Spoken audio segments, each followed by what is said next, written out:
Assalamualaikum warahmatullahi wabarakatuh. Alhamdulillahi rabbil alamin.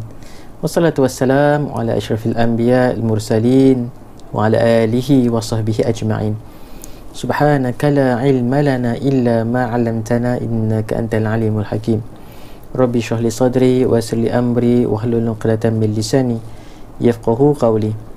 Alhamdulillah, syukur kepada Allah Subhanahu wa taala. Kita diberikan kesempatan, diberikan peluang, diberikan rezeki untuk terus berada atas dunia ini. Dan alhamdulillah, syukur kita kembali bersama di Alam Maya bersama Ustaz Raja Abidin dalam stadium online pendidikan Islam. Abang-abang semua, abang-abang kakak-kakak, abang-abang semua, ayah-ayah, ibu-ibu, abang-abang semua, ustaz-ustazah yang mungkin bersama dengan kita pada kali ini. Saya doakan dalam keadaan yang sihat walafiat dan sentiasa diberikan kerahmatan dalam kehidupan, insya-Allah. Okey, jom kita akan teruskan dengan pelajaran kita pada hari ini bagi pelajar tingkatan 2. Pelajar tingkatan 2 kita, abang kat tingkatan 2. Okey. Okey nah, insya-Allah. Okey, kita akan teruskan dengan pelajaran 18. Pelajaran 18 tajuk puasa benteng diri. Tajuk yang sangat penting kerana ia berkaitan dengan amalan kita dan juga salah satu daripada rukun apa? Iman, rukun Islam. Rukun Islam yang keberapa? 4. Rukun Islam yang ketiga, jangan salah. Nah, yang pertama apa dia? Mengucap 2 kalimah syahadah. Yang kedua, solat fardu 5 waktu sehari semalam. Kemudian yang ketiga, berpuasa di bulan Ramadan. Ini antaranya kan, berpuasa bulan Ramadan. Yang keempat, mengeluarkan zakat. Yang kelima, menunaikan haji. Itu secara ringkas. Okey, jom kita mulakan dengan pelajaran pada hari ini. Seperti biasa, abang kakak duduk kita dalam keadaan yang paling tertib dan tenang, keadaan yang paling seronok, sesuai, sempoi untuk kita belajar. Dan kita mulakan dengan baca surah Fatihah sahabat kita kepada Nabi sallallahu alaihi wasallam. Al-Fatihah. A'udzubillahi minasyaitonirrajim. Bismillahirrahmanirrahim. Alhamdulillahi rabbil alamin, arrahmanir rahim, maliki yaumiddin, iyyaka na'budu wa iyyaka nasta'in, ihdinas siratal mustaqim, siratal ladzina an'amta 'alaihim, ghairil maghdubi 'alaihim waladdallin. Allahumma salli ala Muhammad wa ala alihi wa sahbihi wa barik wa sallim. Allahumma salli ala Muhammad wa ala alihi wa sahbihi wa barik wa sallim. Allahumma salli ala Muhammad wa ala alihi wa sahbihi wa barik wa sallim. Okey, jom kita terus dengan doa penenang hati. Moga-moga Allah menerangkan hati kita, memudahkan urusan pembelajaran kita pada hari ini. Bismillahirrahmanirrahim. Allahumma aftah alaina hikmataka wa syur alaina min khazaini rahmatika ya arhamar rahimin. Alhamdulillahi rabbil alamin. Okey, pastikan semua peralatan kita berada di hadapan para pelajar sekalian. Buku teks, buku nota, buku kerja, buku tulis. Buku tulis pun penting juga tu. Nah, pen pensel kertas kita, dan jom kita fokus pelajaran pada hari ini. Ikhlaskan niat hati kita dan kita mula untuk pelajaran bagi bidang fiqh. Bidang fiqh. Buku teks muka surat 129 hingga 138. Pelajaran 18, puasa benteng diri. Mungkin ada sekarang yang sedang menonton sedang berpuasa. Sedang berpuasa. Jadi kenal sangatlah dengan tajuk kita pada hari ini. Kita bercerita, berkisah tentang puasa yang dapat membenting diri kita. Nak jadi benteng ni bagaimana? Jom kita bincang bersama. Kita mulakan dulu dengan introduction. Untuk awal-awal dulu, iaitu kita bercerita tentang keistimewaan bulan Ramadan. Ramadan tiba, Ramadan tiba, Ramadan tiba, marhaban ya Ramadan. Bisa dengar lagu tu? Sinonim dah. Dah biasa dengar tu, kira sinonim dah kan. Okey, kita tengok pada keistimewaan bulan Ramadan. Yang mana yang pertama, bulan Ramadan adalah bulan yang diturunkan padanya Al-Quran. Allah berfirman dalam surah Al-Baqarah ayat 185. A'udzu billahi minasyaitonir rajim. Syahrul Ramadan alladzi unzila fihi al-Quran ila al-akhir al-ayah. Sadaqallahul azim. Bulan Ramadan yang padanya diturunkan Al-Quran, sampailah akhir ayat, yang mana Allah ceritakan kepada kita Bulan Ramadan bulan istimewa kerana pada bulan tersebut Allah turunkan Al-Quran. Al-Quran yang mana mukjizat Nabi SAW dapat kita nikmati sehinggalah ke saat ini. Bulan turunkan Al-Quran. Yang kedua, bulan untuk berpuasa. Bulan Ramadan bulan untuk berpuasa. Allah berfirman dalam surah Al-Baqarah ayat 189, sambungan. A'udzubillahi minasyaitonirrajim. Faman syahida minkumus syahra falyasum ila al-akhir al-ayah. Sadaqallahul azim. Oleh itu, sesiapa daripada kamu yang menyaksikan anak bulan Ramadan atau mengetahuinya, maka hendaklah dia berpuasa pada bulan itu. Allah serta kita, bulan Ramadan juga adalah bulan untuk kita berpuasa. Wajib puasa sebulan. Okey, yang kedua. Kemudian yang ketiga, dalam bulan Ramadan juga terdapat Lailatul Qadar yang lebih baik daripada 1000 bulan. Lebih kurang 83 tahun lebih. Allah Subhanahu Wa Taala berfirman dalam surah Al-Qadr ayat yang ketiga. A'udzubillahi minasyaitonirrajim. Lailatul Qadri khairum min alfi syahr. Hingga pada surah Al-Qadr ayat ketiga, maksudnya malam Al-Qadar lebih baik daripada 1000 bulan. Malam Al-Qadar ni bila? Wallahu alam. Allah saja yang mengetahui. Namun begitu Nabi ceritakan kepada kita, carilah malam Al-Qadar ini pada 10 malam terakhir di bulan Ramadan. Yang mana jika kita memperolehi pada malam tersebut, maka kebaikannya Allah akan lipat gandakan, sehingga seperti mana kita beribadah, kita melakukan amal sebanyak 1000 bulan. Masya Allah, begitu besar rahmat Allah kepada kita. Yang mana Allah turunkan malam, adanya malam Lailatul Qadar pada bulan Ramadan. Kemudian pada yang keempat, bulan pengampunan. Bulan Ramadan adalah bulan pengampunan. Kita banyak dosa berbangkok-bangkok, kita banyak buat salah kepada Allah. Jadi bila kita berada di bulan Ramadan, Allah berikan peluang kita berada di bulan Ramadan, maka rebutlah dengan sebaiknya untuk kita mohon ampun kepada Allah Subhanahu Wa Taala, kerana Nabi telah sebutkan seperti mana satu hadis Nabi sallallahu alaihi wasallam daripada Abu Hurairah radhiyallahu anhu meriwayatkan bahawa Rasulullah sallallahu alaihi wasallam bersabda, "Man shama Ramadana imanan wa ihtisaban ghufira lahu ma taqaddama min zambi." Yang bermaksud, sesiapa yang berpuasa Ramadan dengan penuh keimanan dan pengharapan, yakni harapkan pahala Allah, maka diampuni dosa-dosanya yang telah terdahulu. Allahu akbar. Siapa yang puasa dengan penuh pengharapan kepada Allah pada bulan Ramadan, Allah akan ampunkan dosa-dosa kita, dosa-dosa yang terdahulu. Allahu akbar. Jadi bila kita berada di bulan Ramadan, Allah berikan kesempatan kepada kita untuk berada di bulan Ramadan, maka gunakanlah peluang tersebut untuk menghapuskan segala dosa kita dengan fokus untuk melakukan ibadah kerana Allah Ta'ala. InsyaAllah Allah akan ampunkan dosa kita. Kemudian kita tengok pada yang pertama. Ini baru masuklah untuk yang bulan puasa punya, untuk puasa punya. Kita pergi dulu untuk maksud, hukum dan dalil puasa. Hukum, maksud dan dalil puasa. Kita mula dengan maksud terlebih dahulu dari sudut bahasa dan istilah. Ingat, untuk bahasa dan istilah, kita mulakan dengan bahasa terlebih dahulu. Ini menahan diri. Puasa dari sudut bahasa iaitu menahan diri. Dia punya bahasa ni pendek saja. Dan kita tengok pada istilah, yakni menahan diri daripada perkara yang membatalkan puasa. 1. Bermula dari terbit fajar hingga terbenam matahari. 2. Mengikut syarat tertentu dan disertai mengikut syarat tertentu. 3. Dan disertai dengan niat puasa. 4. Jadi 4 perkara yang perlu ada pada maksud puasa dari sudut istilah.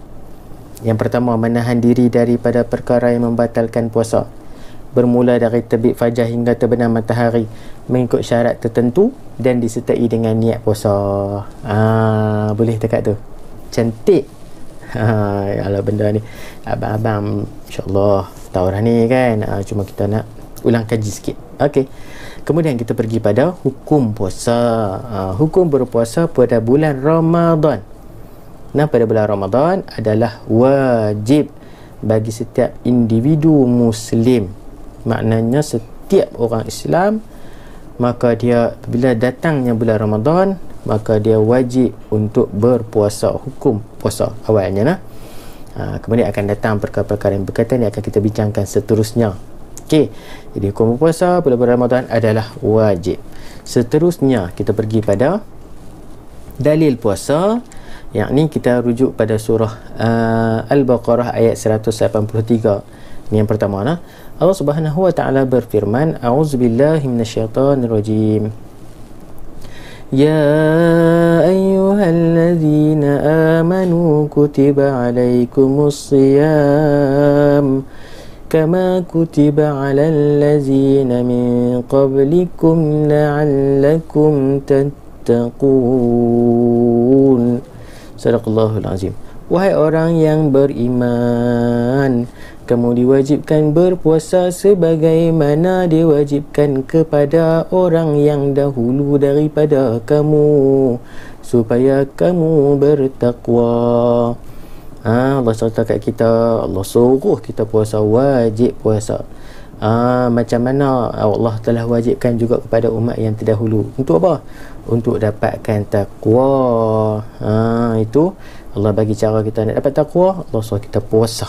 Yang pertama. Yang kedua, kita tengok pada hadis Nabi sallallahu alaihi wasallam. Abu Hurairah radhiyallahu anhu meriwayatkan bahawa Rasulullah sallallahu alaihi wasallam bersabda, "Sumu li ru'yatihi wa aftiru li ru'yatihi." Yang bermaksud berpuasalah kamu kerana melihat, yakni anak bulan Ramadan, dan berbukalah, yakni berayalah kamu kerana melihat anak bulan Syawal.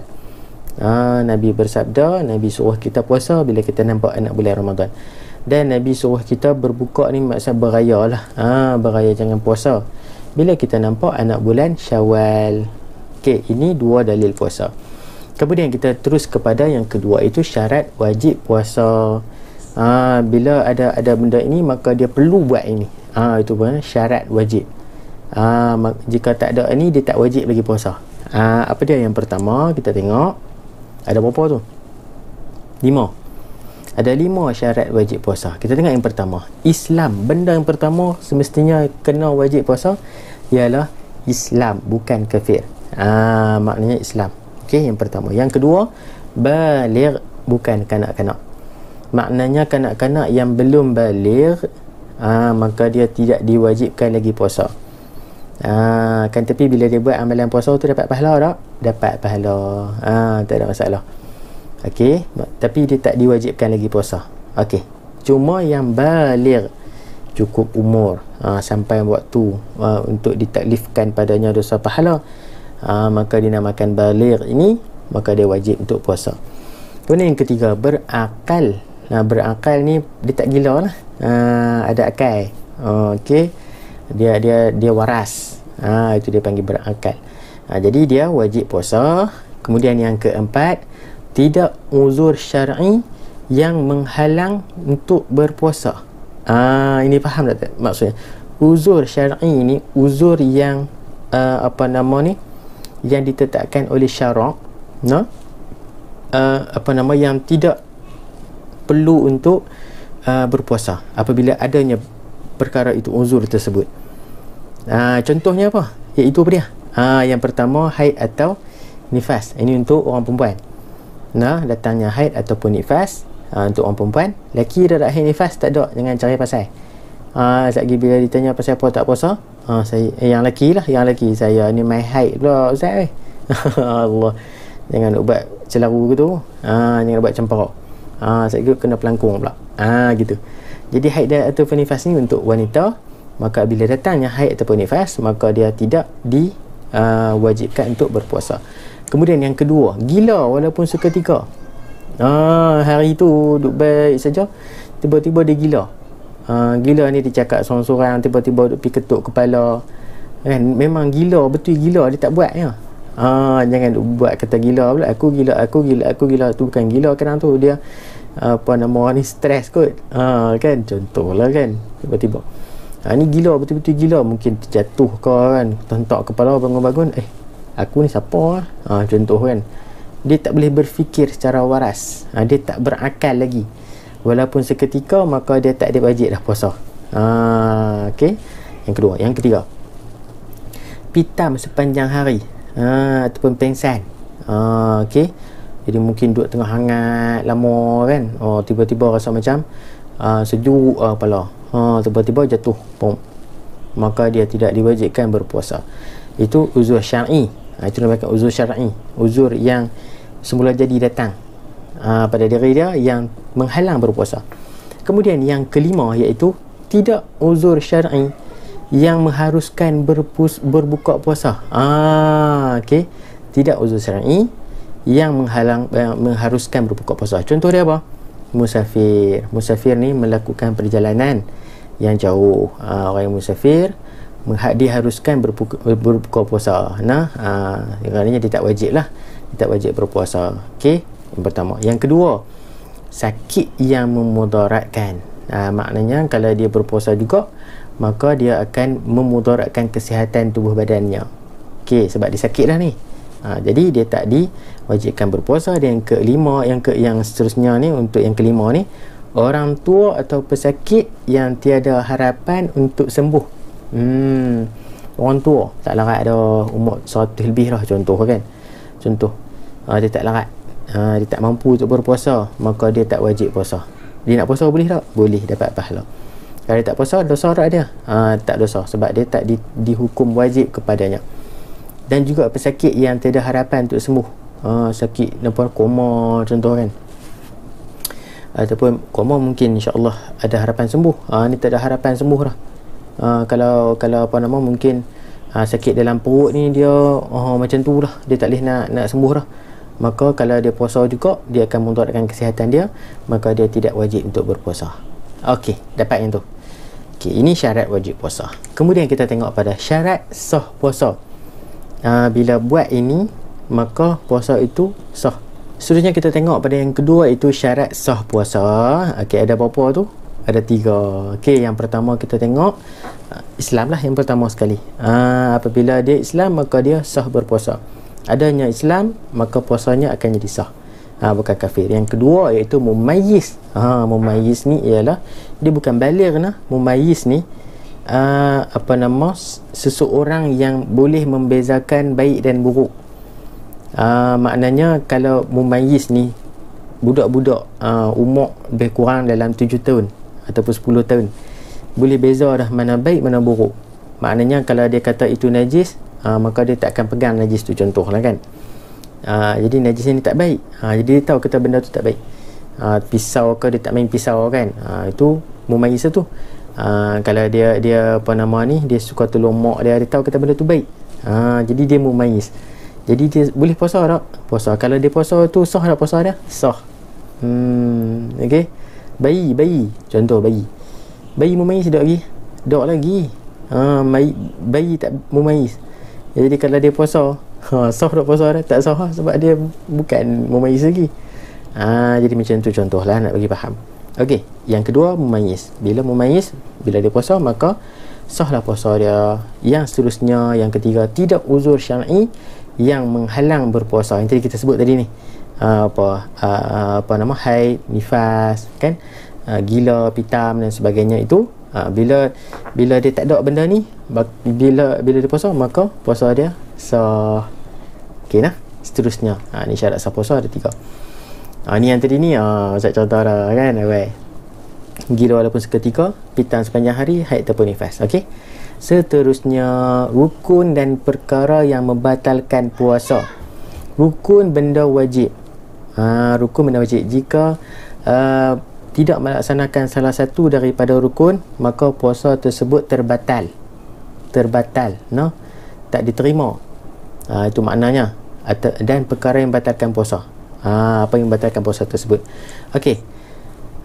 Rukun puasa ada 2. Rukun puasa ni simple, senang kita ingat, 2 saja, iaitu yang pertama niat. Yang pertama apa? Niat. Kita terus masuk kepada lafaz niat. Bila kita nak berpuasa, kita kena niat. Kalau tak niat, maka sah puasa kita tu sah tak? Diterima ke tak? Tak terima kalau tak niat. Jadi benda pertama, benda penting iaitu niat. Niat macam mana?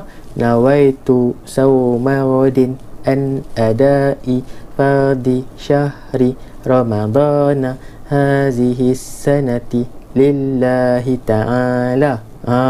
Pipin tu lah. Okay, tu niat pipin tu bukan maknanya nak senang ingat kan. Kalau lagu nawaitu sauma ghadin an adai fardhi ramadana hazihi sanati lillahi ta'ala. Maksudnya apa? Sahaja aku berpuasa esok hari kerana mengerjakan fardu Ramadan pada tahun ini kerana Allah Ta'ala. Niat benda yang pertama, itu rukun puasa. Yang kedua, tidak melakukan perkara yang membatalkan puasa. Jadi yang pertama niat, yang kedua tidak melakukan perkara yang membatalkan puasa. Itu rukun. Jadi perkara yang membatalkan puasa ni apa dia? Inilah yang kita bincangkan. Itu yang pertama, makan atau minum. Confirm lah kan, puasa ni tak boleh makan, tak boleh minum. Jadi bila dia makan ataupun minum, maka batal lah puasa dia. Itu perkara yang membatalkan puasa. Yang kedua, muntah dengan sengaja. Muntah ni ada dua jenis, sengaja dengan tak sengaja. Sengaja ni dia pergi korek, dia pergi korek engkau ataupun dia pergi bawa benda busuk kan. Saja niat saja.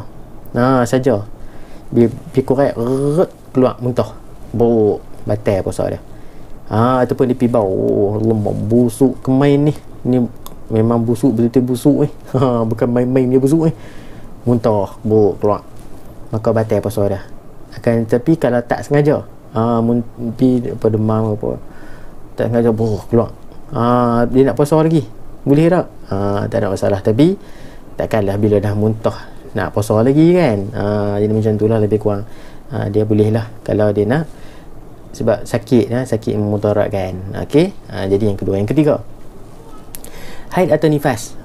Pada hari tersebut dia puasa sampai waktu zuhur lebih kurang, tengok-tengok datang haid ataupun nifas, maka dia telah batal puasa dia. Okey. Yang keempat, mengeluarkan air mani dengan sengaja. Dengan sengaja maknanya kalau orang kata onani, contoh macam tu lah. Onani ataupun melakukan sesuatu yang boleh mengeluarkan air mani dengan sengaja, terkeluar, bukan terkeluar, dia buat keluar sengaja air mani dia tu, maka puasanya terbatal. Puasa dia batal. Okey. Kemudian ni perkara membatalkan puasa lah. Yang kelima, pitam sepanjang hari. Pensan sepanjang hari sampailah dia buka puasa. Jadi batal puasa dia. Okey. Hilang akal. Gila tadi tu lah. Okey. Yang ketujuh, memasukkan sesuatu ke dalam anggota badan melalui rongga terbuka. Rongga terbuka ni apa contoh dia? Hidung kan, mulut, rongga terbuka tu. Telinga. Masukkan sesuatu yang abang kata melebihi had dia. Kalau kita gosok gigi, masuk dalam rongga, masuk juga. Tapi masuk sampai angkung dah, itu had dia. Jadi kalau tak masuk sampai angkung, maka tak batal lah puasa. Gosok gigi kat luar saja tak apa. Kalau korek hidung kan, korek gitu, tak masuk sampai dalam kan, habis sampai jari tu. Contoh kan. Masuk sampai sekerat itu je kan, tak batal. Ni ada yang kata masuk korek hidung batal puasa. Jenuh kalau hidung waktu tu penuh kan, penuh dengan biji-biji timah ke apa kan, duduk dalam hidung, nak korek tak boleh, takut batal puasa. Bukan lagu tu. Korek lah ataupun bersihkan lah hidung tu, tak ada masalah. Telinga kan, nak bersihkan telinga, bersihkan lah, tapi jangan masuk sampai lebih pada had dia. Maka itu yang dikatakan boleh membatalkan puasa. Okey, itu kena faham. Okey, yang ke-8, bersetubuh. Bersetubuh ni perkara orang kata seks lah, suami isteri ataupun lelaki dengan perempuan. Okey, yang ke-9, murtad ataupun keluar daripada agama Islam. Keluar Islam, maka batal lah puasa dia. Okey, jadi ini perkara yang batalkan puasa. Berapa? 9. Boleh dapat? InsyaAllah. Bila main soalan mengeluarkan air mani, kalau dia kata tak sengaja, batal tak puasa? Tak batal kan. Tidur termimpi, mimpi bangun-bangun basah, tengok air mani keluar, tak sengaja, batal tak puasa dah? Tak batal. Macam tu cerita dia. Okey. Seterusnya. Seterusnya, okey. Perkara makruh ketika puasa. Makruh ni perbuatan yang kata apa? Tidak membatalkan puasa, tapi tidak digalakkan untuk dilakukan. Okey. Antaranya apa dia? Tidur berlebihan pada siang hari. Dari lepas subuh sampai ke Zuhur tidur. Bangkit maya Zuhur, sambung tidur. Maya ke Asar, bangun Asar, sambung tidur lagi. Lepas tu bangkit Maghrib, mau kejut. Abang bangun, ni nak azan Maghrib dah, nak buka puasa dah. Kita pun bangun. Cepat angguh masa no. Tak letih langsung puasa hari ni. Nak letih apa dah tidur. Jangan dia buat pasal. Okey, itu yang pertama. Jadi makruh, kurang pahala puasa. Yang kedua, merasa makanan di lidah tanpa menelannya. Orang masak, orang duk masak lah ni. Okey, dia asal sikit gulai ke, asam pedas ke, ambil letak kat lidah. Dia rasa. Perbuatan itu makruh. Batal tak puasa dah? Tak batal, tapi makruh. Okey. Yang ketiga, berkumur atau masukkan air ke hidung secara berlebihan. Duk kumuk dah tui pi jalan pusing sat 5 minit, mai pula balik yang kumuk pula tui. Orang tanya pasal apa?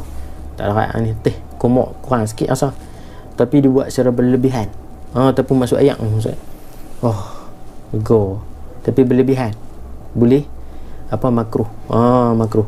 Takut dia boleh mampu untuk membatalkan puasa. Komok orang main tepuk belakang. Contoh kan, tepuk belakang. Komok apa tu? Terkejutnya pasal kan air sepatutnya keluar ke depan, tak terkeluar dah. Hilang. Pergi kat mana? Masuk dalam perut, batal puasa. Dan yang keempat apa dia? Mandi wajib selepas fajar. Maknanya sebelum sahur, waktu sahur, sebelum sahur tu dia dalam keadaan berhadas besar. Bila dah solat subuh, bila masuknya waktu solat subuh, dia nak solat subuh baru dia mandi. Maka perkara tersebut makruh kan. Mandi sebelum fajar, mandi sebelum subuh, itu baik untuk dilakukan. Okey. Yang kelima, berbekam. Berbekam ni apa? Mengeluarkan darah kotor dari badan. Menggunakan alat-alat tertentu lah. Jadi perkara tersebut makruh juga, tapi batal tak puasa? Tak batal. Yang keenam, mandi secara berlebihan untuk menyegarkan badan. Dia pergi mandi, duduk ambil air tu sejam. Buat apa? Mandi brom habis satu kolah, tahan pula. Mandi pula, ataupun pergi berendam dalam kolah tu orang tahan air nak mandi, dia pergi berendam. Saya buat kuat lentang lah. Kan duduk tenggelamkan badan. Sejuk sedap kan. Hari tu panas pula. Maka makruh. Nombor 7, melewatkan berbuka. Dia kata relax. Makin lama aku lewat buka, makin banyak pahala aku. Salah. Bila buka puasa jangan lewat. Nabi suruh kita bersegera untuk berbuka. Selagi mana kita bersegera untuk berbuka, selagi itu kita akan memperolehi kebaikan. Kemudian ke depan, melakukan permulaan mukaddimah untuk jima' lah, persetubuhan bagi suami isteri. Contoh bercumbu kan, pegang dan sebagainya. Maka itu adalah perkara makruh bagi ketika berpuasa. Okey, boleh setakat tu. Okey, seterusnya perkara sunat puasa. Perkara sunat puasa ni, bila kita berpuasa, kita disunatkan untuk melakukan perkara inilah. Jadi bila kita buat akan dapat pahala. Kita tengok ada 3 perkara yang boleh kita bincangkan, iaitu ketika bersahur, ketika berbuka, beribadah pada siang dan malam. Ni kita nak buat. InsyaAllah kita buat ni, kita boleh buat kan. Perkara sunat, itu yang pertama, ketika waktu bersahur. Kita bangun sahur, perkara sunat. Nabi suruh galak kan, untuk kita bangun sahur. Kemudian kita lewatkan sahur. kita akan memperolehi pahala sunnah tu apabila kita melewatkan sahur. Jangan kita sahur pukul 12 tengah malam. Kan sahur 12 tengah malam, kita kata sahur azan pukul 12, sekejap lagi tak payah mangkit seorang dah. Kan tak boleh, ataupun tak digalakkan, tak dapat pahala sunnah tu kan, lewatkan sahur, tidur dulu kan, mangkit pukul 5 pula, mangkit solat sunat dulu ke kan, kemudian baru makan sahur. Sat pun tak apa, paling kurang minum air seteguk ke kan, paling kurang makan kurma sebiji ke, tak ada masalah. Okey, jadi lewatkan sahur. Yang ketiga, mandi wajib sebelum fajar jika berjunub. Ni perkara sunat. Jika berjunub ni maknanya jika dalam keadaan berhadas besar. Dalam keadaan berhadas besar, mandi wajib sebelum masuknya waktu salat fardu subuh. Jadi ini perkara sunat yang boleh kita buat ketika bersahur. Kemudian ketika berbuka, apa yang kita buat? Apa yang perlu kita buat untuk dapatkan pahala sunat? Azan maghrib terus buka. Dengan azan maghrib pusing dulu satu taman tu. Dia ingat kata lagi lama aku tunggu untuk buka ni, lagi banyak pahala. Lagi mana kita segera untuk buka, lagi tu kita akan beroleh pahala dan kebaikan. Abang kakak, segera untuk berbuka. Jangan kalut sangat ni. Allah saja kurma masuk dalam angkung dah. Takut kot makan telan dah. Rupanya Tok Bilal baru duk test mic. Okey, kita akan azan. Jam batal pasal kan. Jangan kalut, relax ya kan. Azan betul-betul confirm kata masuk maghrib, baru kita buka. Okey, yang kedua, nak buka puasa, dahulukan dengan kurma. Jangan dahulukan dengan ayat gas. Contohlah kan, jangan dahulukan dengan rokok kan. Ada kan, buka puasa mula dengan rokok dulu. Allah. Carilah benda yang orang kata ada barakahnya kan. Mula dengan kurma. Ini adalah sunnah. Makan kurma. Tak ada kurma, nak buat apa? Nak mula dengan apa? Minum air apa? Air kosong paling kurang. Atau makanan manis ketika berbuka. Okey, itu sunnah. Yang ketiga, baca doa buka puasa. Biasalah ni kita duk hafal dah dari kecil dulu, sebab mak ayah kita duk suruh kita baca doa buka puasa sampai keluar kita duk ingat kan. Allahumma laka sumtu wa ala rizqika aftartu zahabat zama'u wabtaltil uruqu wasabatal ajru insyaallah. Ni doa dia panjang sikit lah. Kalau kita dah hafal, Allahumma laka sumtu wa bika amantu wa ala rizqika aftartu bi rahmatika ya arhamar rahimin. Tu simple. Kita dah baca lah kan. Ya Allah, kerana-Mu aku berpuasa, dengan rezeki-Mu aku berbuka, hilang dahaga dan basah urat saraf, dan tetaplah pahala dengan izin-Mu. Ini doa kita waktu kita berbuka. Yang keempat, dapat pahala sunnah, pahala sunat waktu puasa kita. Apa dia? Ketika buka, jamu orang lain buka puasa juga, walau hanya dengan sebiji kurma atau seteguk air. Nabi sebut tidak akan dikurangi pahala seseorang itu apabila dia memberikan makan kepada orang berpuasa, akan tetapi Allah akan memberikan pahala kepadanya seperti mana orang yang berpuasa. Orang yang diberikan makan, yang berpuasa itu diberikan makan. Masya Allah, cukup besar pahala dia. Jadi kita ada rezeki lebih, kita kongsi-kongsi makan buka puasa kita, kan, pahala cukup besar, walaupun dengan haja sebiji kurma atau seteguk air. Beribadah waktu siang dan malam, ini yang boleh kita laksanakan ketika kita berada di bulan Ramadan terutamanya, ataupun kita sedang berpuasa. Apa yang amalan yang kita boleh buat? Baca Quran. Baca Quran, insyaAllah. Tambah bila kita di bulan Ramadan, pahala ni Allah akan lipat gandakan sehingga 700 kali ganda. Masya Allah. Antara amalan yang orang kata simple untuk kita dapatkan pahala ialah dengan membaca Quran. Selain daripada tu, berzikir, selawat kita, doa kita, sedekah kita, insya-Allah. Beriktikaf di masjid, terutamanya pada 10 hari terakhir Ramadan, menahan lidah daripada perkara yang haram seperti mengumpat dan berbohong. Ini antara amalan yang boleh kita buat untuk dapatkan pahala sunat. Jaga lidah daripada perkara yang tak baik pun boleh dapat pahala. Kalau nak mengata orang, tahan saat bulan Ramadan. waktu puasa ni, tahan sat inni shaimun, sebut kat ni, aku ni berpuasa ni, aku ni puasa ni, insya-Allah kita boleh menahan diri daripada melakukan perbuatan yang dilarang oleh Allah. Contoh nombor 6 ni apa? Menahan diri juga daripada perbuatan yang memberahikan. Memberahikan seperti menonton video lucah dan melihat bukan mahram tanpa sebab. Ini juga antara perkara yang perlu untuk kita elakkan apabila kita berada dalam keadaan berpuasa, kerana puasa ini dapat mencegah daripada perbuatan keji dan mungkar. Perbuatan yang boleh mendatangkan murka Allah Subhanahu Wa Taala, boleh mengawal nafsu kita, mengawal syahwah kita dengan berpuasa. Dan kita pada yang ketujuh ni, bila berada bulan Ramadan, maka kita disunatkan untuk melakukan solat tarawih dan witir. Yang ni waktu malam sahaja. Okey. Witir ni waktu mana?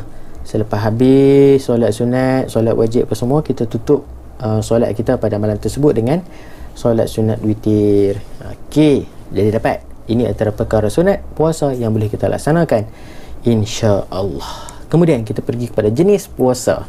Boleh lagi kah? Okey, insya-Allah boleh lagi kan. Jenis puasa kita akan bincangkan pada 4 perkara. Apa? 4. Itu yang pertama, puasa wajib. Puasa wajib. Yang kedua, puasa sunat. Yang pertama puasa wajib, yang kedua puasa sunat, yang ketiga puasa makruh. Ada juga puasa makruh no. Jadi mungkin ada yang tertanya, ada juga puasa makruh? Ada. Macam mana? Sekejap lagi kita sembang. Yang keempat, puasa haram. Ada. Abang-abang kau ingat betul-betul. Ada puasa wajib, puasa sunat, puasa makruh dan puasa haram. Mungkin ada yang kali pertama, ada puasa haram no? Ada. Macam mana? Sekejap lagi kita cerita. Okey, ready? Jom kita terus dengan yang pertama. Kita bincang tentang puasa wajib. Ini adalah puasa yang wajib buat. Maknanya kalau buat dapat pahala, tak buat berdosa. Apa dia yang pertama? Semestinya puasa Ramadan 30 hari. Satu bulan kita wajib berpuasa. Kemudian puasa qada. Puasa qada ni apa? Yang tidak dilaksanakan pada bulan Ramadan dan perlu dilaksanakan pada bulan lain selain daripada bulan Ramadan. Wajib. Qada. Qada ni ganti. Puasa ganti. Okey. Kemudian puasa nazar. Puasa nazar ni lebih kurang puasa janji lah. Bila kita berniat untuk melakukan sesuatu, dan apabila mendapat sesuatu, kita akan melakukan ibadah puasa. Apabila apa yang diniatkan itu dapat, ataupun kita berjaya mendapatkan sesuatu dan kita telah pun berniat untuk melakukan sesuatu, iaitu berpuasa, oleh kerana mendapatnya sesuatu itu faham tak ni? Maka kita kena puasa ataupun kita kena melakukannya. Tak kira lah kalau disebut contoh SPM contoh, ataupun periksa akhir tahun. Periksa akhir tahun disebut dengan mulut, dan dia berniat. Apabila aku mendapat keputusan cemerlang dalam peperiksaan akhir tahun, ataupun apabila aku mendapat nombor 1 dalam kelas dalam peperiksaan akhir tahun, maka aku bernazar untuk berpuasa 1 hari. Contoh, tengok akhir tahun dapat nombor 1 sungguh. Maka dia kena laksanakan puasa dia yang dijanji tadi ni, puasa nazar tadi ni.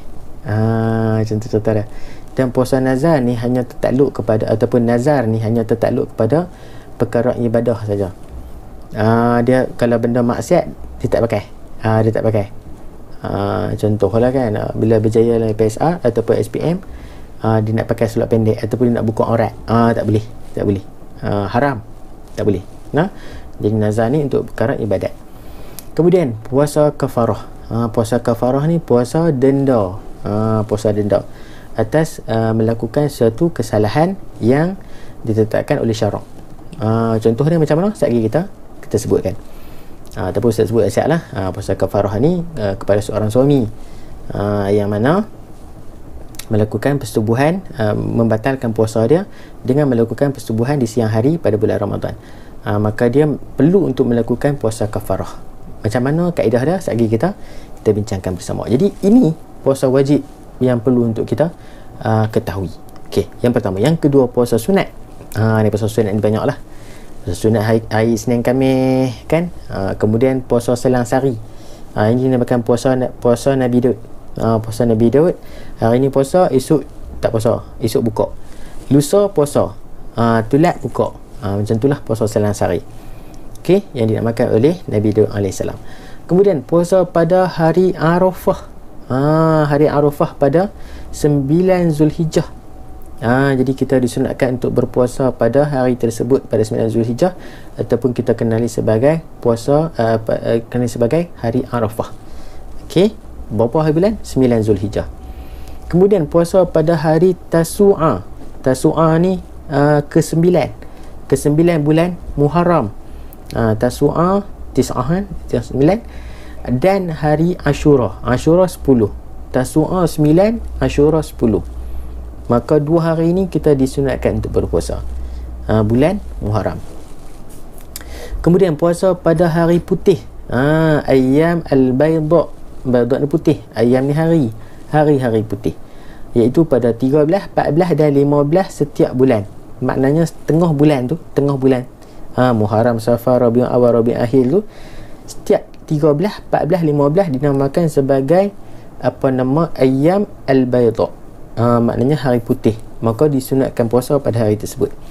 Dan juga puasa 6 hari pada bulan Syawal selepas Aidilfitri. Jadi ini antara puasa sunat yang boleh kita amalkan.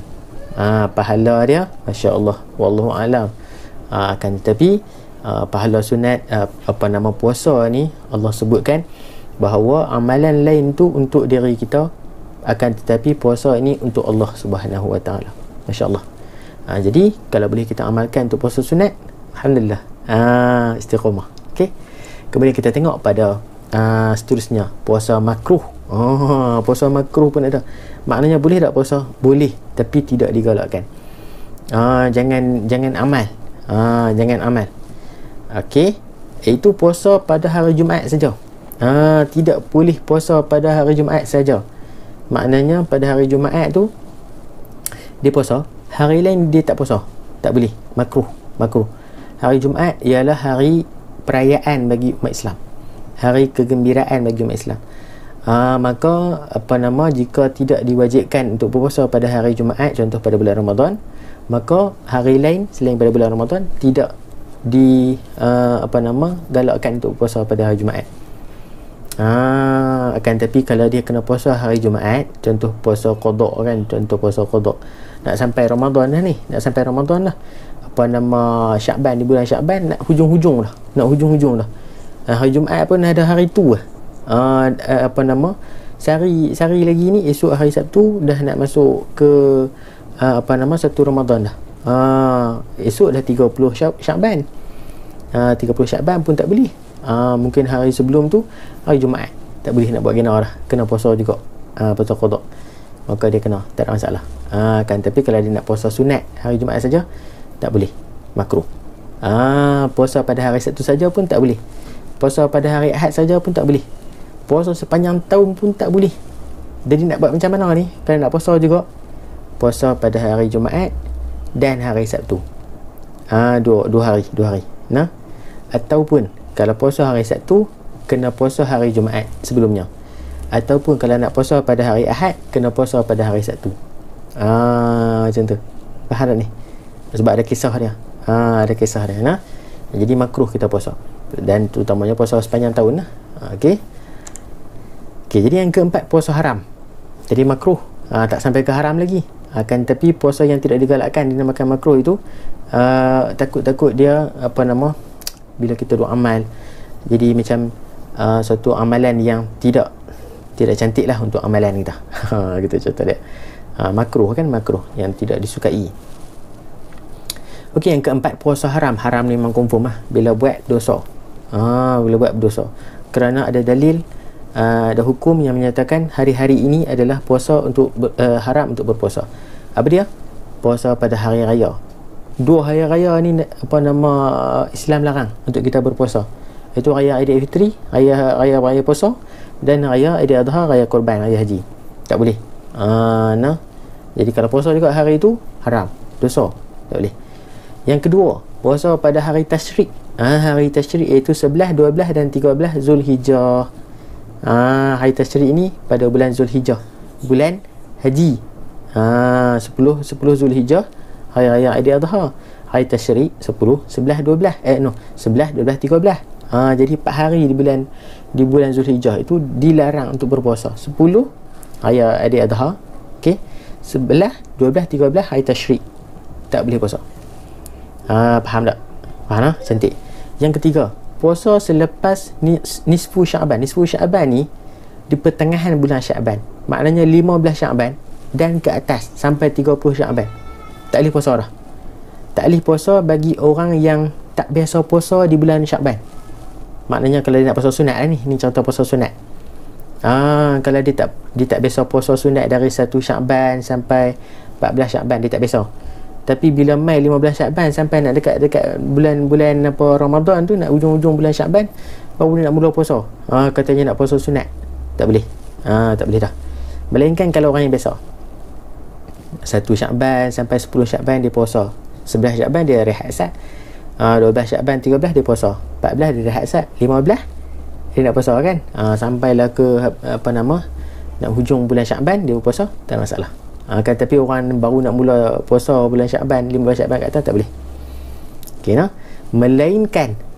Melainkan orang yang wajib puasa. Maknanya orang yang wajib puasa ni siapa dia? Orang yang kena qada puasa. Orang yang kena qada puasa, dia boleh nak puasa selepas ni Sya'ban tu. Tapi dia kena naik untuk qada, niat qada lah kan. Okey. Kemudian pada hari Syak ni dia pada 10 Sya'ban. Hari Syak ni 10 Sya'ban. Esok ni 1 Ramadan, hari ni 30 Sya'ban, tak boleh puasa dah. Nah. Faham tak? Cantik. Jadi ini hari haram pula dah. Haram puasa. Okey. Seterusnya, golongan yang diharuskan berbuka puasa. Panjang sikit contoh ni tak? Okey, golongan diharuskan berbuka puasa. Mungkin bincangan Ustaz ni simple sikit lah. Sebab kita secara maya ni kan. Jadi untuk mendapatkan maklumat lanjut, bolehlah merujuk kepada Ustaz-Ustazah. Okey, golongan yang diharuskan berbuka puasa. Siapa yang diharuskan buka puasa ni? Dia puasa pada hari tu, tapi dia mai sesuatu padanya, maka dia boleh buka puasa. Siapa dia? Yang pertama, orang musafir yang diharuskan syarak. Musafir ni melakukan perjalanan jauh. Tapi ada syarat dia pula. Ada syarat dia pula.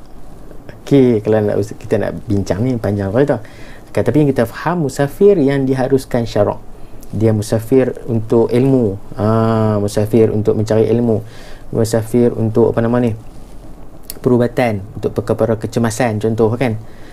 Bila sampai satu tempat tu dia kalau dia tidak berbuka puasa, maka dia tidak boleh meneruskan perjalanan dia.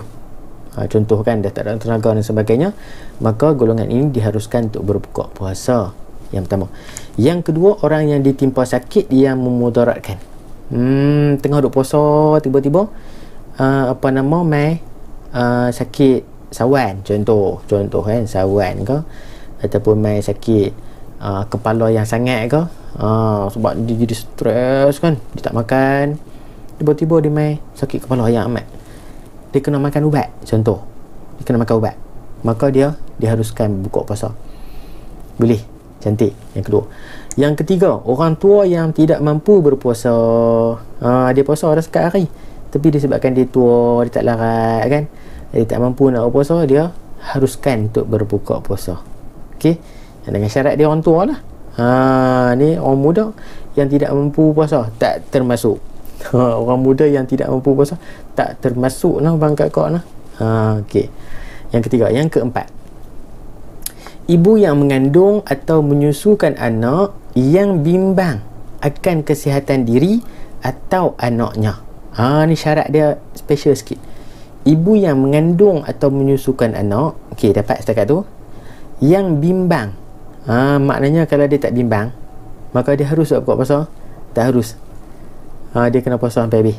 Tapi kalau dia bimbang, contoh dia mengandung kan, baru 2 bulan gitu kan, tak ada lah benda yang perlu untuk dia buka puasa, tak ada kesan, tak ada lah benda yang memudaratkan contoh lah kan, maka dia perlu puasa kan. Tapi kalau dia dah syarat dah kan, ibu mengandung ni syarat, kalau dia puasa akan memudaratkan anak dia, memudaratkan kesihatan dia, maka dia boleh buka puasa. Faham tak? Macam tu juga dengan menyusu anak. Kalau menyusu anak kan, anak dia tak apa, mungkin anak minum botol kan, menyusu botol, jadi tak ada lah kerisauan sangat, maka dia wajib puasa. Dia tidak haruskan buka puasa kan. Tapi bila dia menyusu anak dia, kerap menyusu sampai tak ada susu, dia kena makan, maka dia haruskan buka puasa. Panjang ni kita kena sembang panjang. Jadi secara ringkas macam tu lah. Faham tak? Boleh no? InsyaAllah. Nombor 4. Nombor 5, orang yang terlalu lapar atau dahaga sehingga boleh membahayakan diri dia. Dia punya syarat tu ada selepas dia. Jangan ambil sekat ya. Jangan ambil orang yang terlalu lapar atau dahaga setakat tu. Kalau macam tu tak payah puasa. Tak, bukan makna bukan marah dak nak abang. Orang yang terlalu lapar atau dahaga, syarat dia sehingga boleh bahayakan diri dia. Lapar, dahaga, tahan. Bila tahan, mati. Tahan mati. Maka orang yang macam tu harus buka. Sampai nak berjalan pun tak larat dah kan, nak buka mata pun tak larat dah lah. Tak larat. Lapar ya. Cakap pun dah tak tawan juih lah orang kata. Tak tawan punca dah. Maka dia boleh buka puasa. Faham tak ni? Jangan kita duk buat teruk ni. Kan? Lapar, mak lapar. Mak kata hang teruk kan pang ni. Nombor 5. Okey, nombor 6. Orang yang melakukan pekerjaan berat sehingga boleh memudaratkan dirinya jika meneruskan puasa. Orang yang buat kerja berat, tukang ke ataupun kontrak ke. Contoh. Yang boleh memudaratkan diri dia jika dia meneruskan puasa. Buat kerja tengah hangat kan, dia puasa. Kalau dia terus dengan puasa, mungkin dia akan pitam, dia akan pengsan. Maka dia boleh buka puasa. Tapi syarat-syarat dia ada. Bukan pakai main ikut terjah. Aku panas hari ni, tengah hangat. Tengah hangat lagi. Kalau aku puasa ni pengsan aku. Dia duduk rasa sendiri. Lepas tu dia duduk abang awang. Aku nak puasa aku kerja berat. Contoh kan. Maka dia tidak diharuskan lagi buka puasa. Ni orang yang sampai kira peluh cerau kan, sampai kira tak boleh nak angkat tangan dah, boleh buka puasa. Boleh? Cakap tu cantik. Yang 6 habis selesai lah. Okey, kita pergi pada seterusnya, maksud qada. Tadi kita cerita tadi ni, qada ada fidyah pula, kafarah puasa pula. Okey, panjang cerita lah. Dan begitu kita belajar. Terus tak payah berhenti lah. Terus lah. Okey, maksud qada, fidyah dan kafarah puasa. Okey, kita pergi dulu dengan qada. Ustaz sebut dah tadi sikit, introduction. Qada ni apa? Menggantikan hari puasa Ramadan bagi setiap hari yang ditinggalkan. Qada ni, duk qada puasa lah, istimewa pada bulan Ramadan saja. Jadi kalau dia tinggal qada puasa untuk puasa sunat Isnin Khamis, dia tak ada qada ni untuk bulan puasa bulan Ramadan. Jadi kalau dia tinggal selama 1 hari dalam bulan Ramadan contoh kan, tanpa sebab yang boleh dia yang perlu dia menggantikan puasa tersebut, dia makan qada, maka dia keluar qada, ganti puasa dia. Boleh qada. Kemudian fidyah. Fidyah ni apa pula? Memberi makan fakir miskin. Fidyah ni apa? Perbuatan memberi makan. Orang kata bayak fidyah. Pasal ingat orang kata bayak fidyah, perbuatan membayar. Okey, ataupun kita kata beri makan lah. Di sudut fiqh ini disebut memberi makan. Fakir miskin, beri makan kepada siapa ni? Fakir miskin, orang yang miskin, dengan kadar secupak makanan asasi bagi sesebuah negara, bagi sehari puasa yang ditinggalkan.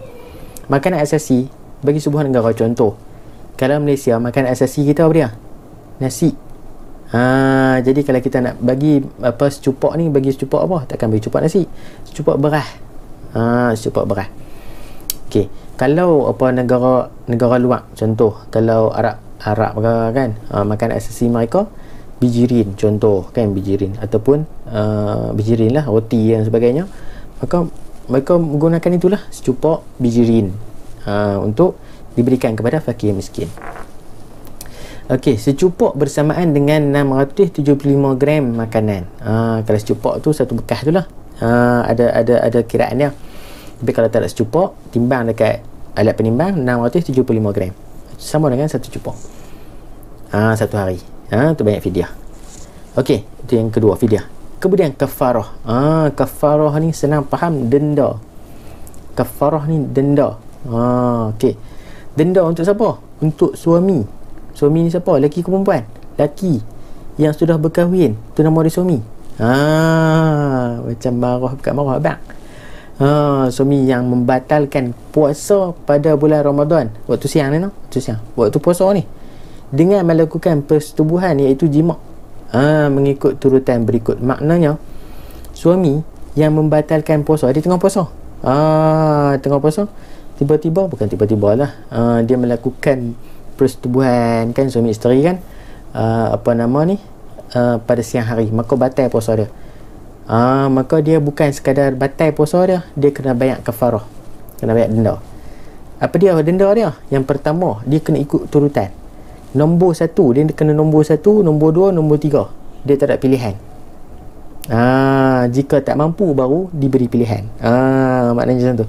Nombor 1, memerdekakan seorang hamba. Jadi macam sekarang ni, ada hamba dalam Malaysia ni? Tak ada dah. Hamba ni maknanya seorang yang dikategorikan sebagai hamba. Orang gaji hamba ke? Tak. Orang gaji tu pekerja. Kalau hamba ni tak diberi makan, tak diberi tempat tinggal, tak diberikan pakaian, hamba lah, hamba abdi orang panggil ni. Okey. Jadi hamba ni tak ada gaji. Ada tak orang sekarang macam tu? Tak ada lah. Jadi nombor 1 ni mungkin terlepas. Nombor 2, dia pergi ke nombor 2. Dia tak boleh pergi nombor 3 tu. Dia pergi nombor 2 dulu. Jika tak mampu tadi memerdekakan seorang hamba, maka dia kena puasa 2 bulan berturut-turut. Berturut-turut ni maknanya kalau skip sehari, miss sehari, maka dia kena mula balik dari hari pertama. Faham tak? 2 bulan sama 60 hari, 60 hari. Hari ke-60 tu, hari ke-60, 59 hari tu puasa cantik. Hari ke-60 tu dia batal puasa dia. Batal puasa dia. Ataupun dia pergi buka puasa, tak larat dan sebagainya kan, lapak tiba-tiba kan dia buka puasa, dia tak puasa dan sebagainya. Hari ke-60 sehari lagi tak cukup 60 hari, dia mula balik pada hari pertama, 2 bulan pula. Macam tu. Akan tapi jika tak mampu, maka dia kena beri makan kepada 60 orang miskin dengan kadar secupak seorang. 60 kali 675 gram tadi ni, secupak tu, kena bagi makan 60 orang miskin. Kena cari orang miskin, untuk bagi makan, yang disebut sebagai kafarah. Okey. Kalau tak tahu macam mana nak buat ni, pergi pejabat agama.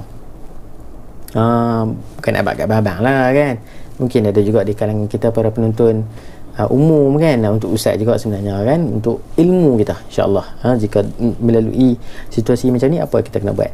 Tak tahu macam mana nak buat ni kan, nak cari miskin pun tak jumpa ni, pergilah ke pejabat agama, insyaAllah dapat diselesaikan masalah. Okey, seterusnya qada fidyah kafarah puasa bagi golongan yang haruskan berbuka puasa. Kita pergi dulu pada yang wajib qada tadi ni. Orang yang bagaimana yang wajib qada? Wajib qada puasa yang mana tadi ni, awal tadi kita dah sembang, kita dah bicara tentang golongan yang diharuskan berbuka puasa. Contoh musafir, orang yang sakit kan. Akan tetapi ada perkara yang perlu untuk kita sebut sebagai kena bayar balik puasa tersebut tu dengan 3 cara. Qada, fidyah dan kafarah. Orang yang buka puasa tadi ni, faham tak ni? Faham tak cantik? Jadi kita pergi dulu yang pertama, orang bagaimana yang wajib qada. Wajib qada saja, wajib ganti puasa dia. Itu yang pertama, orang yang musafir. Orang yang musafir yang diharuskan syarak, macam Ustaz contoh tadi ni kan, melakukan perjalanan jauh, kalau dia tak buka puasa, maka dia akan mudarat kesihatan dia. Dia buka puasa, okey, dia buka puasa wajib tu, akan tapi dia kena qada pada hari lain, pada bulan yang lain, bukan bulan Ramadan. Okey. Kemudian yang kedua, orang yang ditimpa sakit yang memudaratkan pada waktu tersebut. Dia sakit kepala, dia kena buka puasa. Kalau tak buka puasa, mungkin dia masuk wad, sakit tambah lagi teruk kan, dia buka puasa. Okey, sihat. Hari lain, bulan lain, dia kena ganti balik puasa tersebut. Okey, perempuan haid atau nifas. Haid nifas ni bukan sepanjang tahun. Kan 2 minggu kan, 7 hari dan sebagainya. Lepas pada tu dah suci, maka dia kena puasa, wajib ganti. Faham tak ni? Cantik. Ibu yang mengandung atau menyusukan anak yang bimbang akan kesihatan diri. Diri dia, dia kena qada. Bimbang akan kesihatan diri dia, maka dia kena qada puasa. Okey. Kemudian wajib fidyah. Wajib fidyah ni apa tadi kita sebut? Fidyah bayar. Perbuatan membayar ataupun memberi makan kan. Orang yang macam mana? Pesakit yang tiada harapan untuk sembuh, dia wajib qada tak puasa tadi? Tak. Dia hanya bayar je, dia hanya bagi makan je. Orang yang macam mana? Orang yang tak ada harapan untuk sembuh dah. Orang yang memang kalau puasa kot memang tak boleh dah. Dia kena bayar fidyah. Kemudian yang kedua, orang tua yang tidak mampu berpuasa. Orang tua yang memang tak boleh tak puasa, dia kena bayar fidyah sebanyak hari yang dia terpaksa tinggal itulah. Okey. Dan orang yang mati, yang nombor 3 ni penting. Orang yang mati sebelum sempat qada puasa. Sebab tu kita kena habaq kat orang yang rapat dengan kita, berapa hari kita tinggal puasa wajib. Faham tak ni? Contoh kakak-kakak kan, orang perempuan yang terpaksa ganti puasa di bulan lain sebab haid nifas dan sebagainya. Okey, mengandung kan, menyusukan anak. Dia kena qada puasa dia. Okey. Dia kena habaq berapa hari dia tinggal dekat orang yang terdekat, suami ke, ayah mak ke, abang kakak ke, adik ke, yang dekat, ataupun orang yang dipercayai lah. Sebab takut orang yang tak sempat nak qada puasa meninggal dunia. Maka orang yang masih hidup dipanggil waris ni kena bayar fidyah.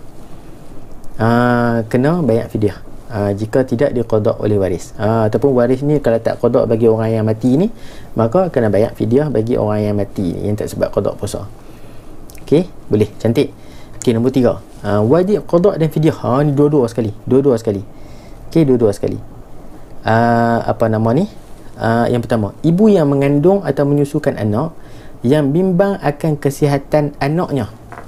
Maknanya, okey, macam tadi nombor 1, qada bagi ibu yang mengandung yang bimbang akan kesihatan diri. Diri ni diri dia lah, diri dia. Akan tetapi diri dia ada anak dia lah. Dua-dua. Jadi qada saja. Akan tetapi bagi bagi situasi ibu yang mengandung ni atau menyusukan anak yang bimbang akan kesihatan anaknya, kalau dia batalkan puasa, bimbang anak dia tak apa, dia okey, dia sihat, dia okey, tak ada masalah.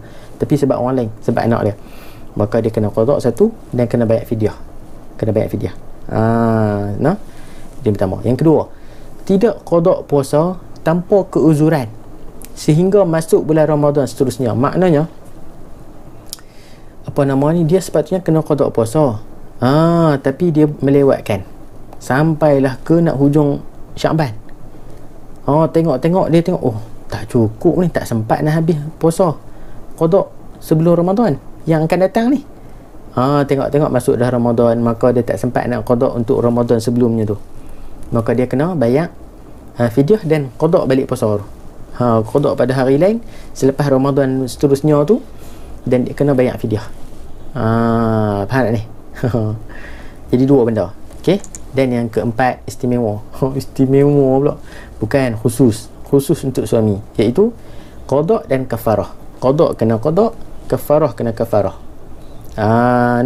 Suami membatalkan puasa pada bulan Ramadan dengan melakukan persetubuhan. Kafarah tadi tu faham kan? Dia ada turutan itu 3 tu. Jadi qada kena qada, kafarah kena kafarah. Okey, faham setakat tu? Cantik. Panjang cerita kita kan. Hikmah puasa. Hikmah puasa, yang pertama, menambah ketaatan kepada Allah Subhanahu Wa Taala kerana melaksanakan ibadah kepadanya dan mengurangkan maksiat. Bila kita puasa, tanda kita melakukan perintah Allah, tanda kita taat pada perintah Allah, dan dapat mengurangkan maksiat, mengurangkan benda yang Allah larang dalam diri kita, insya-Allah. Okay, pertama. Yang kedua, memelihara kesihatan badan kerana merehatkan sistem pencernaan dan mengatur diet seimbang. Sebab puasa lah. Puasa ni kita mengosongkan perut. Jadi bila mengosongkan perut kita ni dapat rehat sat. Daripada bekerja, duk kilang, duk proses benda makan kita makan kan. Dan boleh mengatur diet. Orang kata apa, kalau puasa ni nak kurui, lebih kurang macam tu lah kan. Ada juga orang yang kurui kan. Jadi boleh dilaksanakan ibadah puasa, dua dalam satu. Pahala dapat, kesihatan baik. Kan. Yang ketiga, melahirkan sifat muhibah dan belas ihsan kepada fakir miskin kerana merasai pengalaman kekurangan makanan. Bila tahan makan, kita dapat rasa bagaimana orang yang miskin tak makan sehari. Kita dapat rasa bagaimana orang yang kurang makanan tak makan. Sebab kita puasa, kita dapat rasa. Jadi bila dapat rasa, kita tahu macam mana sukar mereka untuk melakukan aktiviti harian dalam hidup. Maka kita akan rasa belas ihsan, kita akan bantu mereka.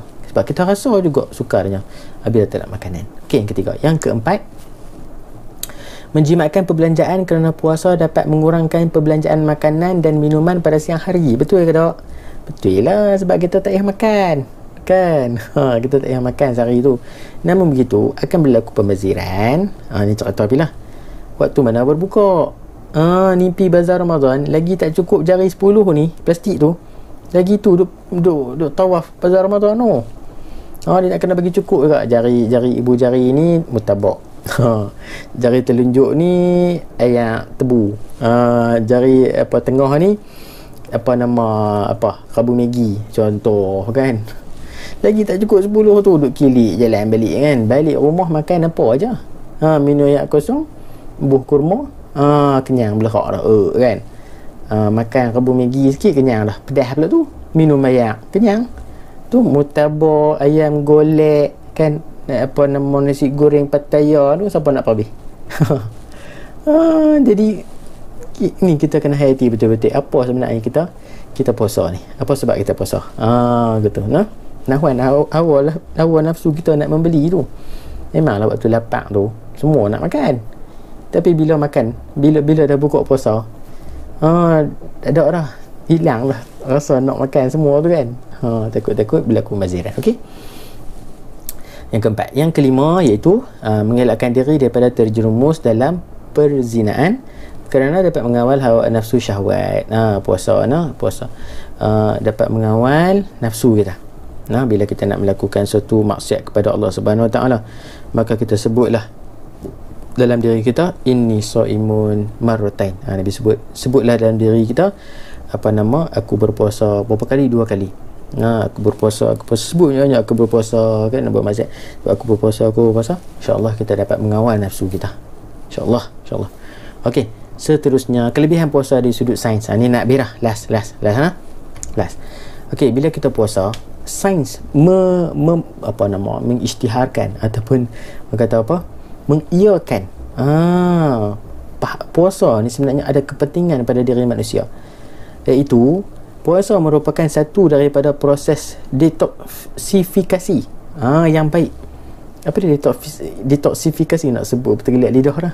Detoksifikasi ialah proses menyucikan dan membersihkan badan daripada racun dan toksin.